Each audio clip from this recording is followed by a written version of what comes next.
AM 1110 Radio Disney's in your community.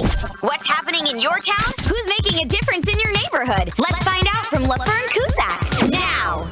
Good morning and welcome to your community playground here on Radio Disney AM 1110. I'm Lafern Cusack, and today we're talking BookEnds. BookEnds' mission is to empower students to create a thriving community by opening the door to community service and literacy. Today I'm speaking with founder and president Robin Keefe from BookEnds. Welcome to the show, Robin. Good morning. You have a great story of how BookEnds came into being. Tell us about that. Well, BookEnds is about kids organizing book drives to recycle their home libraries directly into the hands of kids in Los Angeles who don't have enough books to learn to read. And it was started 15 years ago by the idea of an 8-year-old kid. And the power of his idea has inspired and impacted more than 900,000 kids in Los Angeles with books. And it's a great testimony to what kids can do and the power of everyone out there in our community to make a difference. Absolutely. 8 years old. 8 years old. And actually, 8 years old. And the reason it all started was a simple case of the sniffles. Brandon woke up. He was 8 years old, and he had a cold. And I didn't want to send him off to school that day. But he wasn't so sick that he had to stay in bed. And so I asked him to come with me on my errands. So he hopped in the car with me, and we went off to a meeting. And the meeting was at a very special place. It was at a home for kids, a residential home for kids. We would think of them probably as orphans without parents. And I was very much cared for the kids who lived there. And we had a meeting of a board of directors. And I brought Brandon into that meeting, and it was all adults. And I asked him to please be quiet, sit quietly in the corner. And he listened while we had our meeting. And one of the things in the meeting was we had 87 kids who lived there, but we didn't have a library. And the orphanage was 125 years old. And those kids really, really needed a library. We had an empty meeting room, but no books. So we didn't have any money. And so the adults couldn't decide what to do. So we ended the meeting without any kind of resolve. And I took Brandon home. Next day he was feeling better, and he took off and went back to his elementary school. And the third grade teacher happened to say, I believe you guys can make a difference in our community, even though you're 8 years old. Does anybody have any ideas? And Brandon's hand shot up, and he says, my mom's orphanage, which is how he thought of it, needs books. Yeah. And he said, I know that I have books at home that I no longer read. My brother's through with them. And he said, what about if we collect these books? And I bet you guys do, too. So he organized a book drive at his school. And 3 months later, I went to pick him up about this time of the year. And it was just before the holiday break. And Brandon was standing in carpool lane, and he was surrounded by boxes. And I jumped out of my car, and he says, Mom, we have to get these boxes into the car. Oh, my goodness. And I thought that Brandon had collected all of the pets that were living in each one of the classrooms that the kids were taking care of. And so I thought there was like lizards and bunnies and turtles and stuff in these boxes. And so I was looking for air holes, and there weren't any air holes. And I said, Brandon, you have to tell me what's in here. He says, no, it's a surprise. And I said, well, Brandon, I really need to know if there's stuff in here. And he says, oh, Mom, he says, you're ruining the surprise. He says, there's 847 books here. Oh. He says, these are for the kids of Holly Grove. He says, Merry Christmas to you. Oh, my goodness. Oh, my gosh. I just got chills. It was my Christmas gift. But the story of BookEnds really begins about a community of people, not just Brandon, but all the kids around who got behind the simple idea that if we simply recycled our books, we could put them into the hands of kids who really needed them. So we had this empty meeting room, and we got the word out, and people started to help. And we built shelves, and we decorated it, and librarians came in, and they coded the books so the kids would know which ones in different categories of reading. And then volunteers came in, and they said, help us teach these children how to read. And every night, somebody donated a wobbly old book cart, and we restored it, made it so that it would work well. And every night, volunteers would come in, and they'd pile this growing collection of books onto the book cart, and they'd push it through the hallways and into the kids' cottages, and they would tuck every child into bed with a book. That's so awesome. Brandon continued to do these book drives with all of his friends, and he went on to middle school. And in middle school, they required that he did community service. And he said, you know, Mom, I have 2,500 books at the orphanage. I'd really like 4,000. He said, what do you think would happen if I tried this book drive idea and I expanded it to my middle school? So we tried it. And in 5 days, the kids donated 7,000 books. And then we had way too many books for the orphanage. And we started knocking on doors and seeing what schools needed these books and what youth organizations and who else needed these books in Los Angeles. And to our surprise, the answer was many, many kids. Because many kids are growing up in Los Angeles without enough books in their classrooms because there's not a lot of budget for the purchase of books.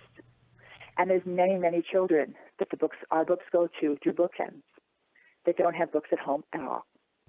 And many of the books that our kids donate become the first book these children have to learn to read at home and to read to their siblings. So we founded BookEnds. That is a wonderful, wonderful story. How did you feel when Brandon had all these books going into your car? I don't think I have ever received a better gift then or now. It was something that was so incredible. But the story is that Brandon was lucky, and Brandon was lucky in one way, that he heard about a problem. These kids didn't have books, and he had the opportunity to make a solution. But what we found in BookEnds is that there's been over 400,000 kids who've organized book drives in their schools with us, who've teamed together with their friends, who when we come in and talk to them, or the people who are listening today, when you find out, we can find a place for your books, and the kids get involved. So it was a great idea, but many children have this idea, and all of us can get behind this. And how can we do that?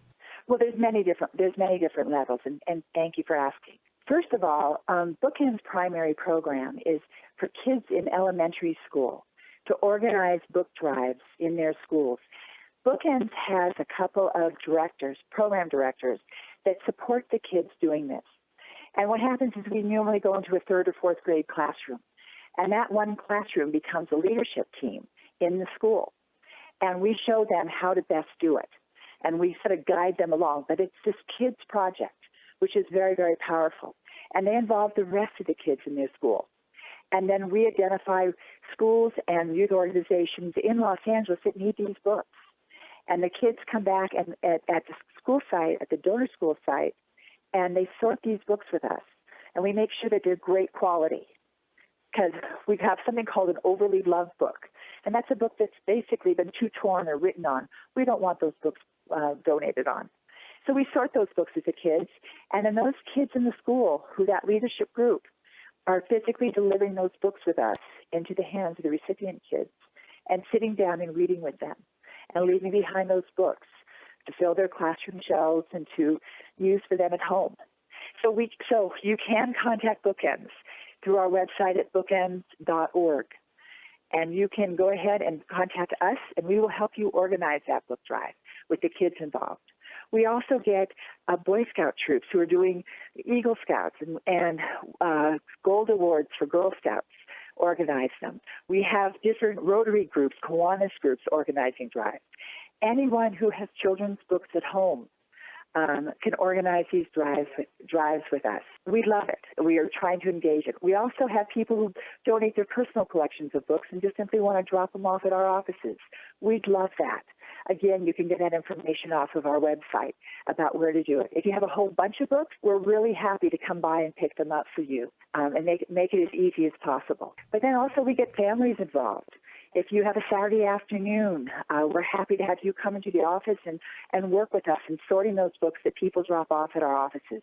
We can always use your help with that. And we're also open for new ideas. If you can think of different ways, a lot of people have birthday parties. And instead of having gifts, they ask people to bring books. And then we designate a school that's close by that needs those books. And the birthday kids can go and deliver the books with us. And again, sit down and read with them and get to know other kids in their neighborhood. That is wonderful. Now, Robin, you had mentioned that there are a lot of schools without books. How can this be? Most of the kids where our books go in Los Angeles, let me step back. It is very surprising that it's not too far away from our homes and our communities and our neighborhoods where kids do not have sufficient books to learn to read. It was one of the biggest surprises, and it's one of the biggest passions and information that drives our work for BookEnds. More than 90% of the kids whose books we give who we give books to qualify for a program through the government, where the government provides free breakfast and free lunch at their schools. It goes to, you can understand that if a family cannot afford to feed their children, these are Los Angeles children, if they cannot afford to feed their children, they don't have the money for the purchase of books. And many times our libraries are not open or near their communities, or they're stopped because of gang issues about crossing those streets to get to the library. So these become the books, their only books and their only resource. We give the teachers and the decision of where to put the books. We encourage them to send them home with the kids, when many, many times the BookEnds book is the first book they've had at home.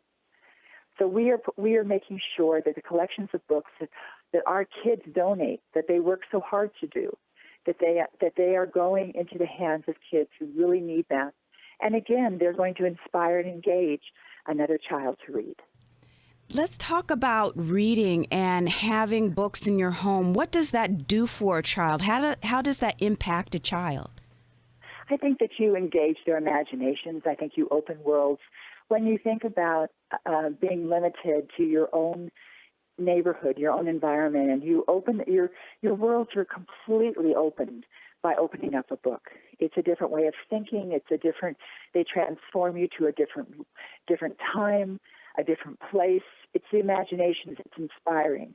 Also, you must remember that as it is very, very important that a child learn to read by third grade. Up until that point, kids are learning to read. After that point, they are reading to learn.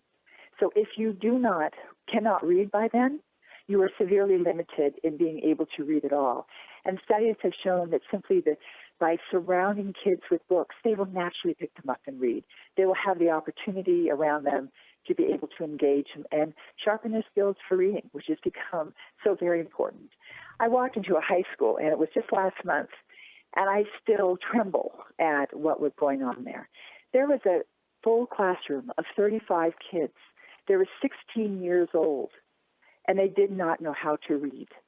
The system had simply pushed them along.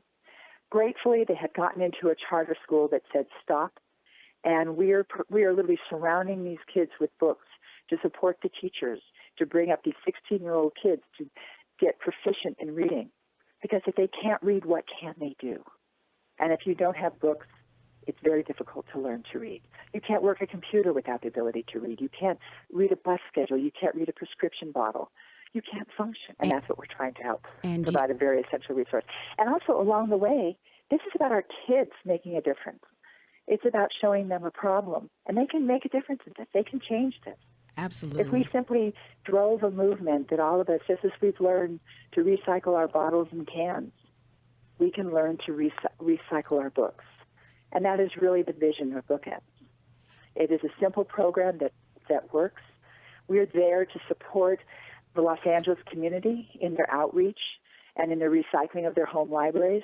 As you buy a book for yourself, donate a book from your bookshelf on to another child. That's the story. That is great. And BookEnds, creating readers and leaders. So there's a large demand for books and book donations. If anyone would like to do that, is there an application process? Yes, there is. Again, going on there's two things that happen. So on both sides. One, if you would like to volunteer, there are many resources. Simply reach out to us through BookEnds. If the school community would like to do a book drive, let us know. We can come in and support that. It sounds simple to do a book drive, but there's a great way of doing it that it really inspires the kids to create a very hands-on activity, and that's the BookEnds method. And we're very happy to get them engaged in that and to contact us and do that. The other thing is that because we're powered by kids, there's about 20,000 kids every year who volunteer for us. We work a very, very lean organization. For every dollar that is donated to us, we can turn it into $5 worth of books. So people who are listening that love this idea but might not have books, If they can provide financial resources through our website, that would be spectacular. Please understand how well we steward that investment to make sure more kids get books in their hands. Tell us about some of the schools that you go into and the impact that you have made. Well, I think basically the impact is when you initially walk into a classroom and there's a few tattered books. And it might be a classroom. It could be a juvenile detention center that we did. It could be an after-school program that keeps kids off the streets. It could be a summer night lights program where the parks are open in the summer times and we distribute books and we have people reading to them. It is all the different places where someone would find a book. And you go into these classrooms. And I remember I went into one, and it was in the shadow of a freeway. And it was two empty, barren baseball fields that they had for kids. And they put a chain link fence around it. There wasn't a tree on it. And they dropped in 12 metal trailers. And it was a new charter school. And they had one jungle gym, and they had one table with a metal umbrella over it, and that qualified that they could serve lunch. So it was the most sparsest schools I have ever seen in Los Angeles, and this was Los Angeles. And I walked in, and they didn't have a lot of supplies in their room, and you for sure they didn't have books. But the little girl, she was a 3-year-old, probably a third grader. She took me by the hand and she said, "I want to show you the rules of our school." And they talked about being prideful and respectful and a great learner and a lifelong learner. And the last line was, "And I will go to college." What we were able to do in that school through BookEnds was we gave every child 25 books. Now, that's more than we normally do. We normally do for every child 5 books in every school.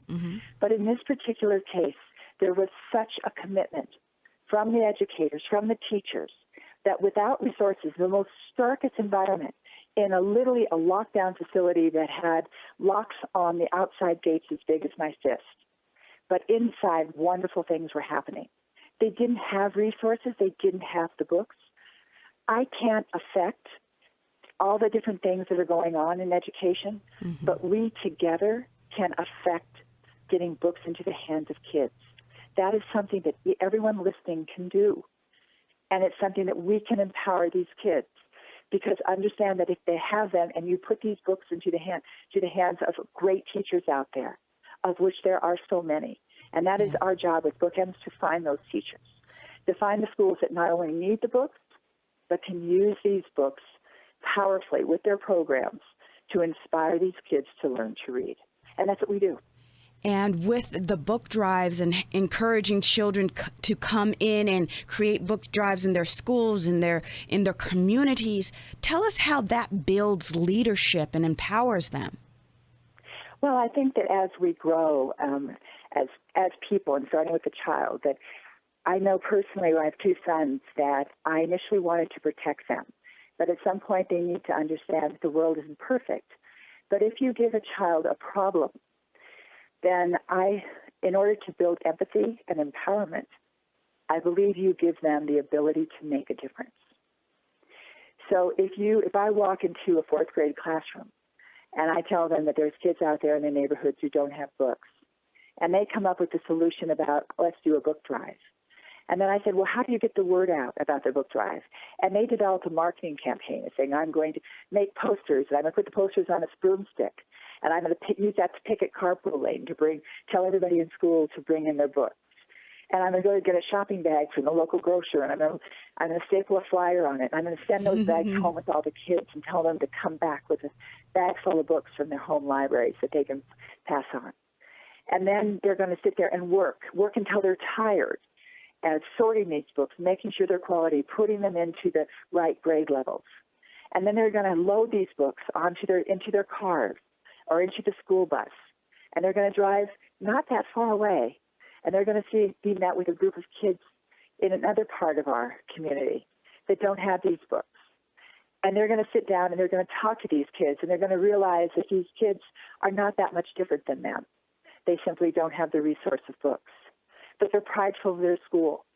And the only thing we ask of the recipient schools is, please show off your school. So they'll do a drill team routine, or they'll serve ethnic food that they are very proud of.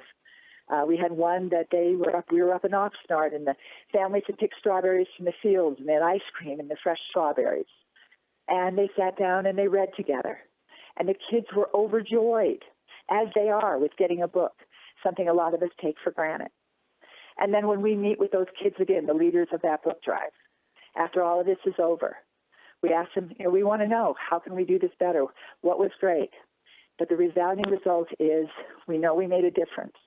What else now can we do in our community to help as well? And that's what we're trying to build.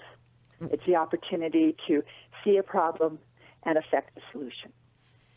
That builds leadership. Absolutely. That builds our kids.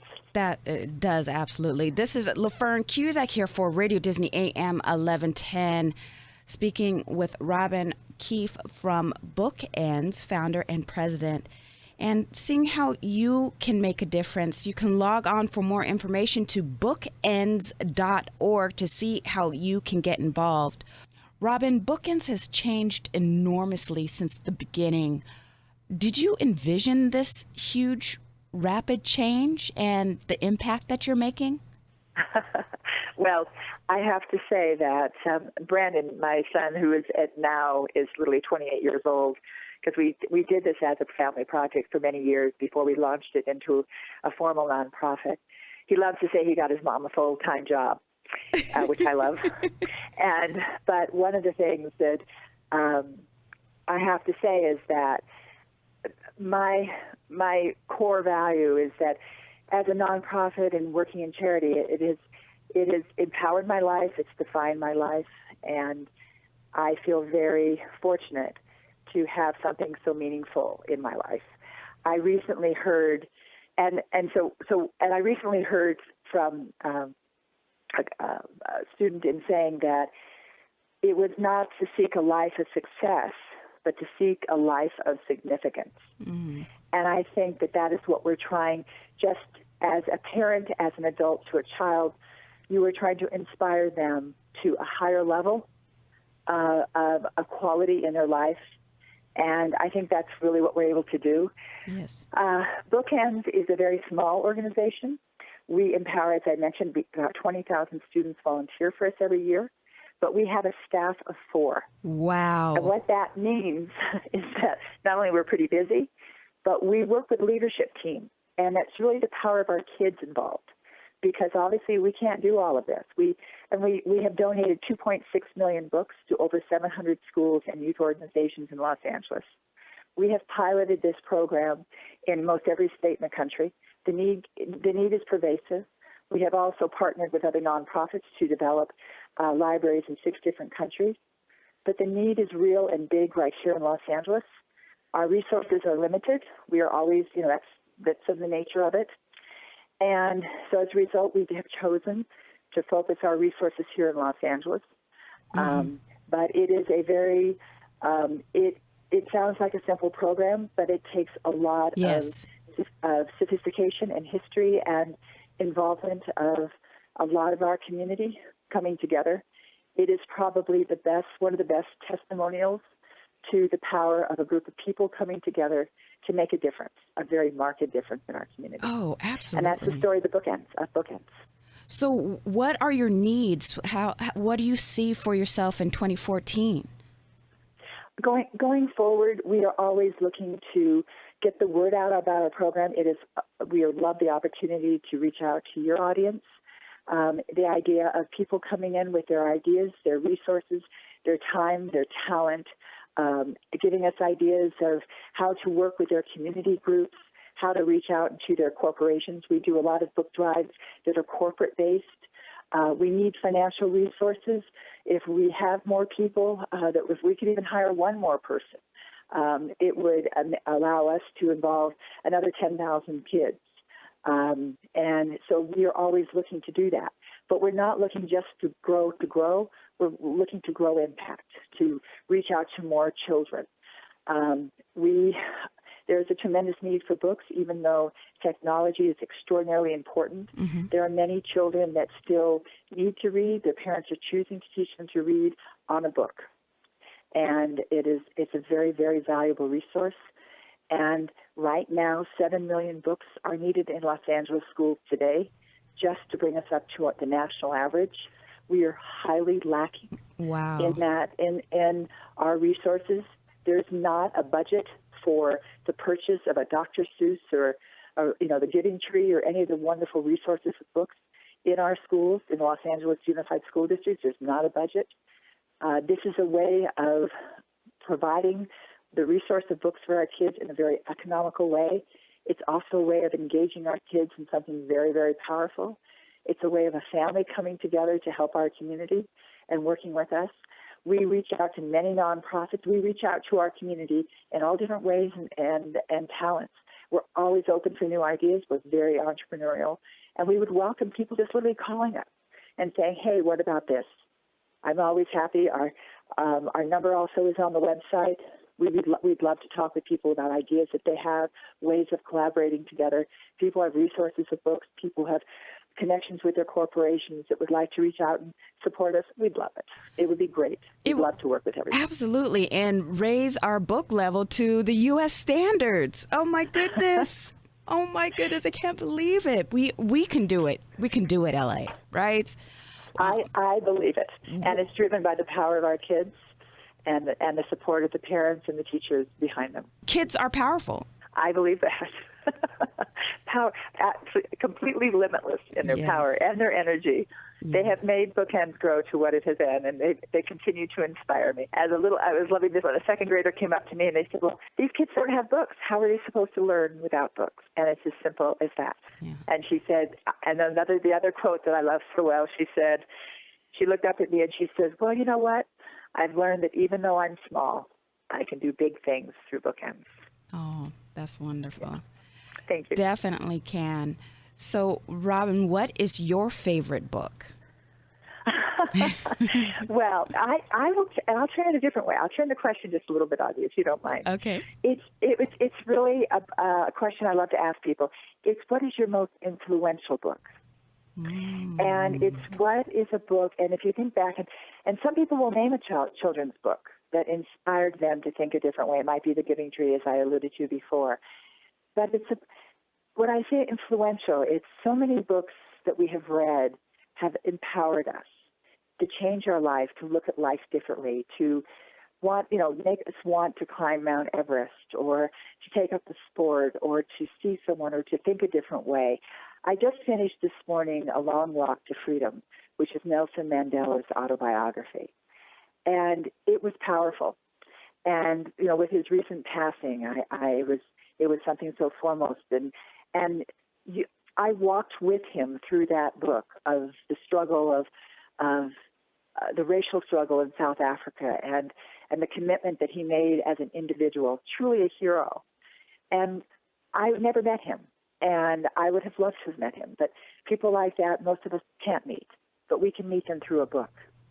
To me, my most influential book, or favorite book, whatever way you want to say it, was Ayn Rand's Atlas Shrugged. And it was because it talks about the power of an individual. This is about the power of each of us, that we can make a difference. There are many, many big issues out in our world, and our world is far from perfect. But we can, if each of us simply does something, we can affect it. And each of us is not powerless. And if we can teach our children at a very young age that they can make a difference, and they can see the difference in that face. It's a little bit, it's different than, there's a lot of great drives out there for clothing and athletics and all these things that kids can donate. But it's the opportunity that if they're going to donate a soccer ball, then play soccer with that child who they're going to give the ball to. In our case, it's the idea that the book that they dearly loved, that they're donating, and they're reading that story and sharing the delight with another child. Yes. That's powerful as a human being, regardless of our age. I loved Where the Wild Things Are, and that, it was scary, but it was fun, and it was exciting. But when I was really young, I liked Brown Bear, Brown Bear. Oh, yeah. Eric Carle, when all the Harry Potter was such a big deal, I would walk into the kids, and some of the kids, this would be more on the donor side because they had more opportunities to see movies. But I would ask them, I said, okay, who's read the book? Who's now seen the movie? And then I would ask them, what do they like best? And surprisingly, they would go for the book. Or if I asked a child now, and you would think with all the competition for print, with the iPad and the Kindles and the computer and video and all of that, they will still jump up and down with the ability to go find their favorite place to read and nestle in and with a book. Reading is powerful. It is. And it's pretty extraordinary. And I mean, one thing that we've talked about, you're talking about some of the problems in Los Angeles. Well, I'll even extend it to California because California national ranking in our access to libraries. In other words, where do we stand in relationship to all the other states in people's ability to get to a public library to get a book? And the answer is last. It is the most difficult. They're not available for our kids and for our people. Wow. We're 49th in the country in the national ranking of books per student. That's one of the things we try to do. And giving the kids a selection of books, as every parent knows and every kid loves, is the greatest way to inspire a child to read. Well, I'm glad you're inspiring children all over the country. Thank you so much. Again, if people want to get involved, donate, start a book drive, how can they do that? They simply go directly to our website, bookends.org. You can also reach us if you care to directly by phone, and that's 310-478-2665. Our offices are a very simple storefront in Los Angeles, but we're happy to reach out to you through emails or through websites, anything that works for you.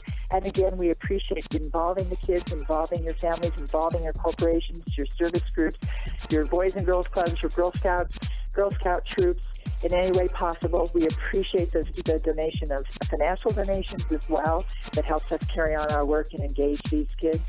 And we deeply are looking forward to working with people in Los Angeles to really unite all of us to make a vision for a literate and philanthropic community.